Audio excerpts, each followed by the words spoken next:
Valentine's Day 1985 was supposed to be a day filled with love and joy, but for 22-year-old Terry McAdams, it became the last day of her life, a day marked by violence and terror. When police arrived at the modest apartment she shared with her fiancé in Arlington, Texas, they were greeted with a horrifying scene. The living room, once a place of comfort, was now the site of a violent struggle. Blood stained the walls, and the room's disarray told the story of a desperate fight for survival. Terry's body lay battered and broken, the victim of a savage assault, but who could have committed such a heinous act? Terry McAdams was a young woman who seemed to have everything going for her. At 22 years old, she was known for her vibrant and outgoing personality, a trait that endeared her to both friends and family. Her academic achievements were equally impressive.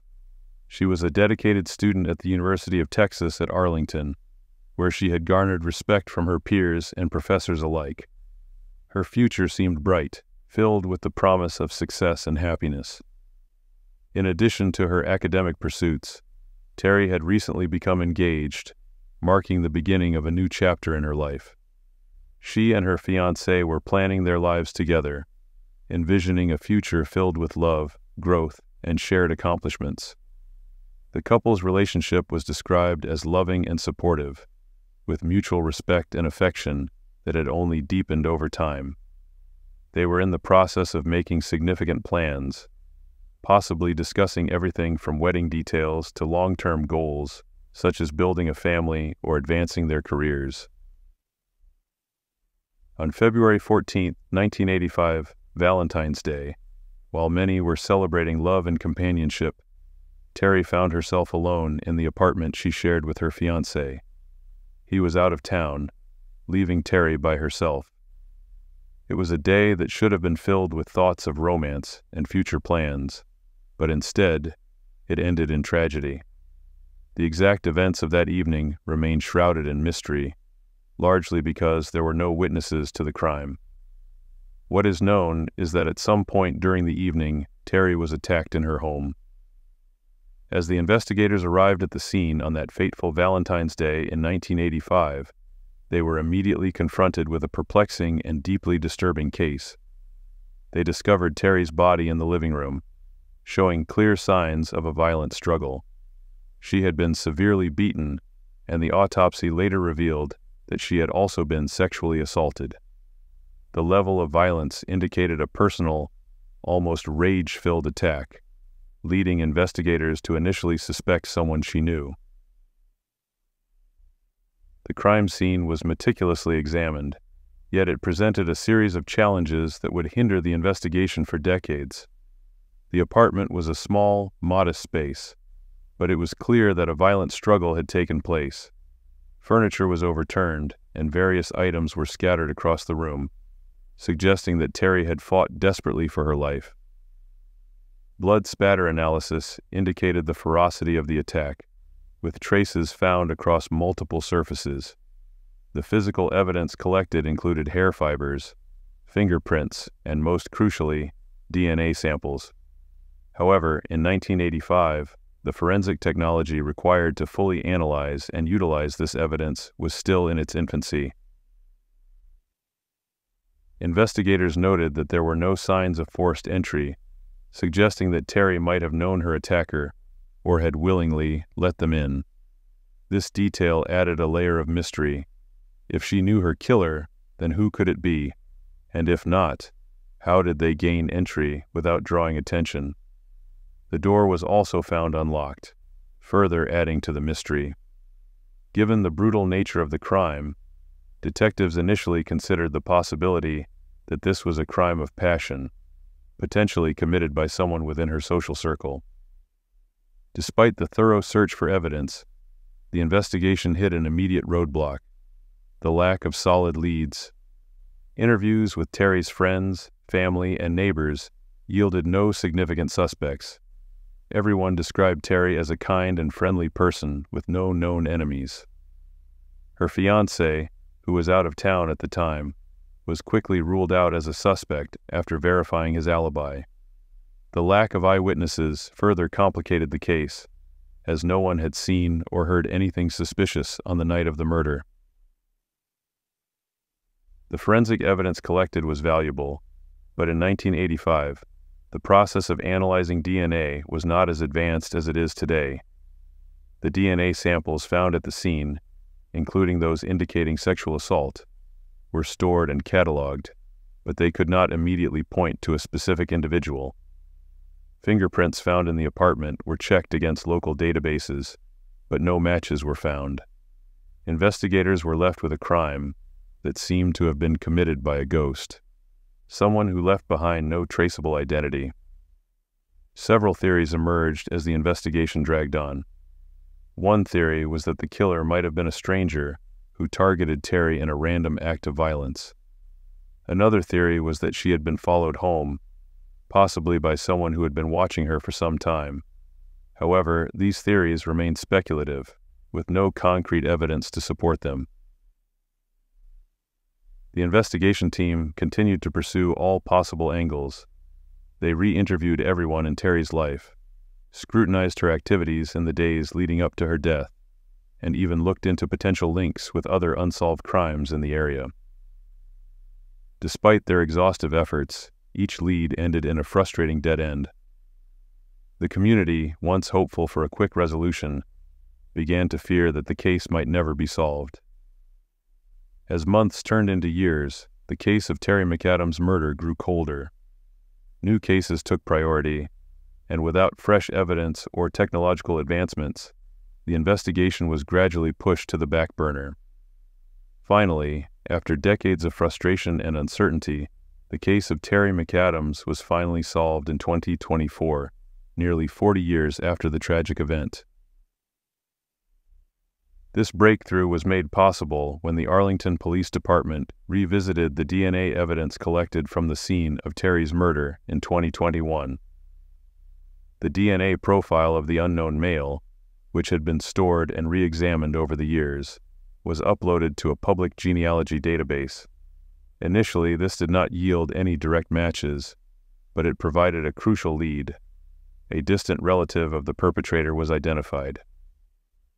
Recognizing the potential of this new lead, the Arlington Police Department sought assistance from the FBI's Dallas field office, which had experience in using genetic genealogy to solve cold cases.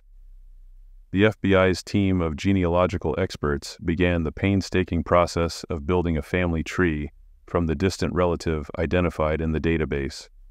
This involved combing through public records, obituaries, and other genealogical resources to trace the family line back to a possible suspect.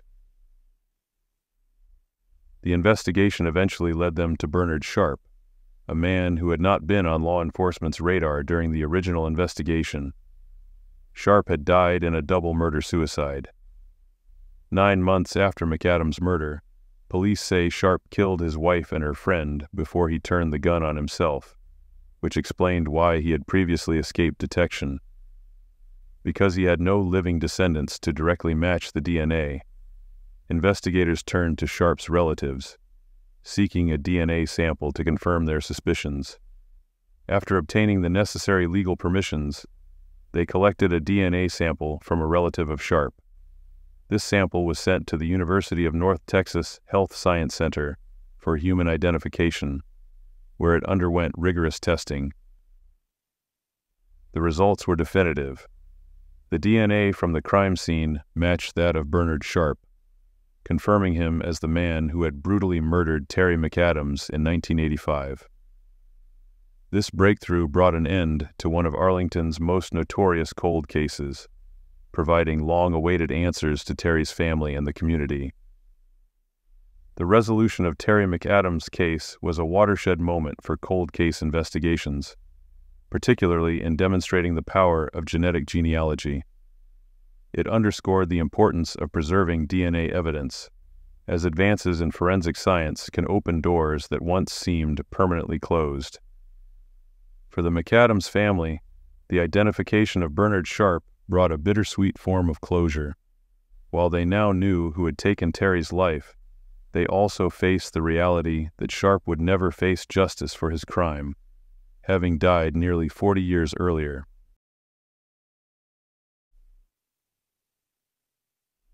September 18, 1988, Santa Maria, California. A maid enters room 12 at the Town Center Motel to begin her routine cleaning, but instead of the usual mundane scene, she stumbles upon a nightmare. The lifeless body of 30-year-old Ofelia Sandoval lies amidst the wreckage of a violent struggle. The room is a mess, furniture overturned, personal items strewn about. Whoever did this left behind a scene so brutal that it seemed more like a crime of passion than a random act of violence. But why was Ofelia there in the first place? Alone in a motel room, far from any family or friends, what led her to this grim fate? The initial investigation hit dead ends, leaving the case to grow cold, the questions unanswered.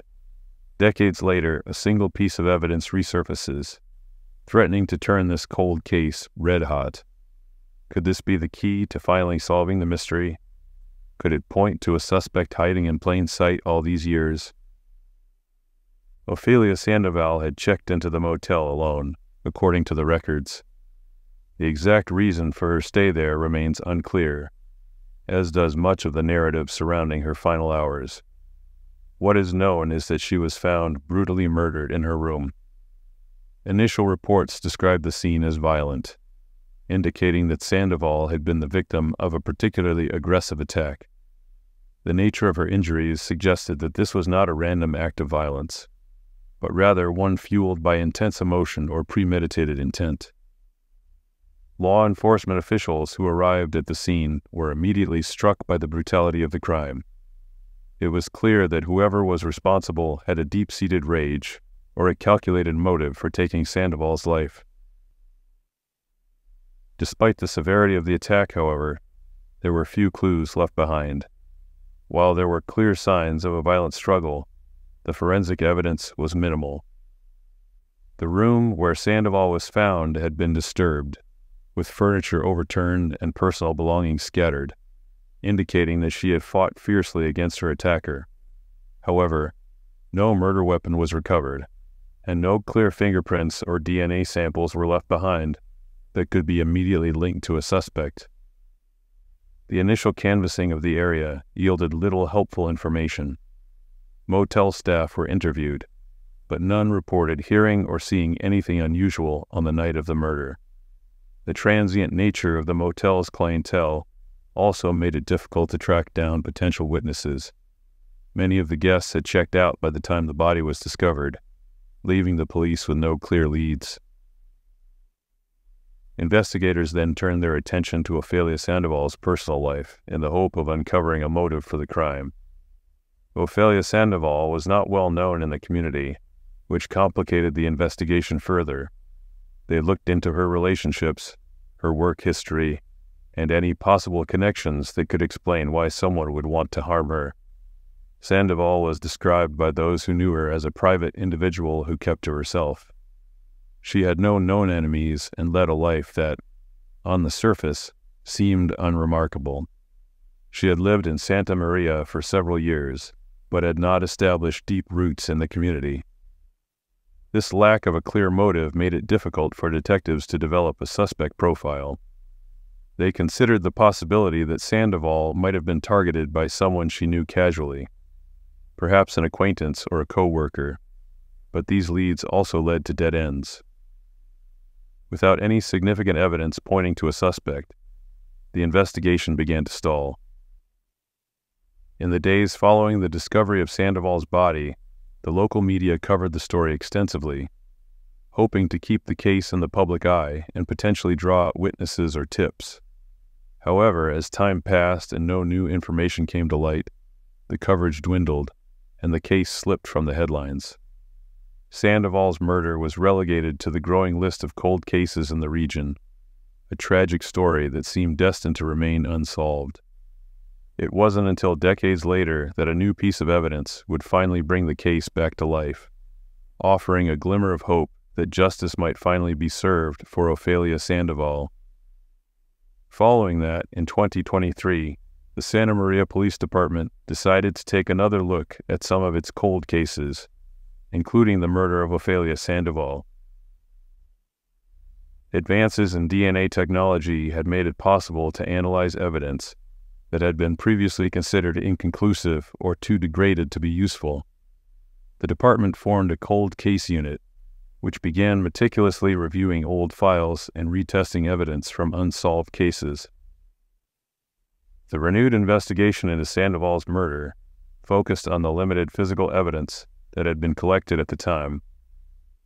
Although no significant DNA evidence had been identified initially, modern techniques allowed forensic scientists to extract trace amounts of genetic material from items found at the crime scene.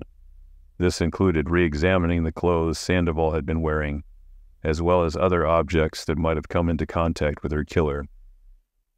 The breakthrough came when DNA recovered from the crime scene was finally matched to a profile in a national database.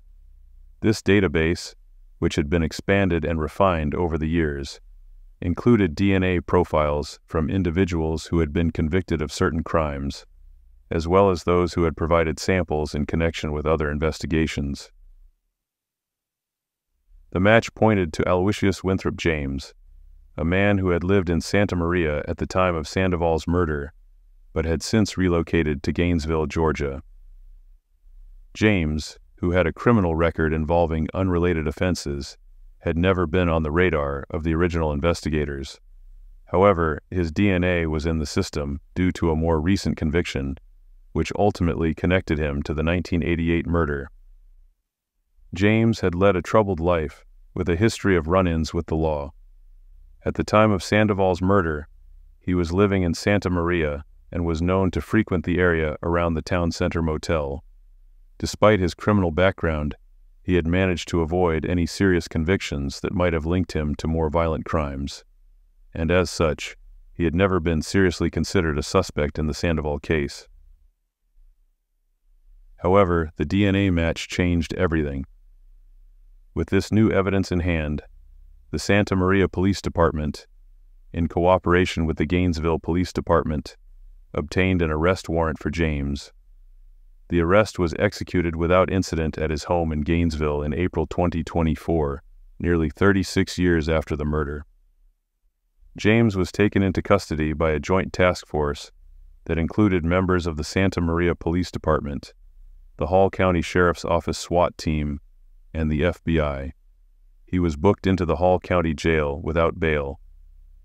Following that, James was extradited to California, where he faced charges for the murder of Ofelia Sandoval.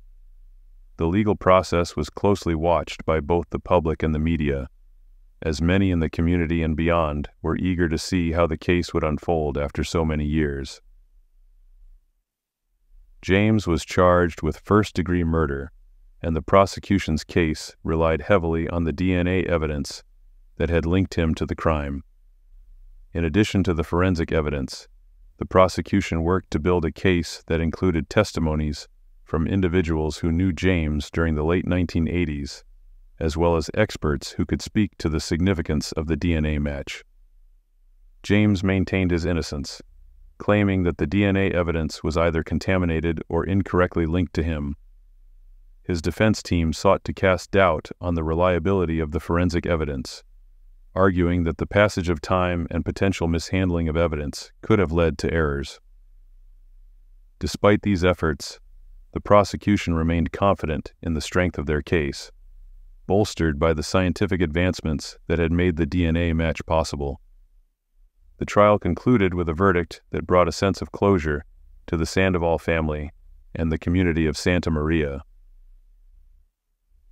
James was found guilty of the murder of Ofelia Sandoval, and the judge sentenced him to life in prison without the possibility of parole. The sentencing marked the end of a long and painful chapter for Sandoval's loved ones, who had waited nearly 4 decades for justice to be served. But even with a guilty verdict, questions still linger. How did Aloysius Winthrop James manage to evade suspicion for so long? Were there signs that investigators missed back in 1988, or was James simply that skilled at covering his tracks? And what about the DNA evidence? Was it truly enough to convict him beyond a reasonable doubt? Or could there have been other factors at play that were never fully explored? Then there's the mystery of Sandoval herself.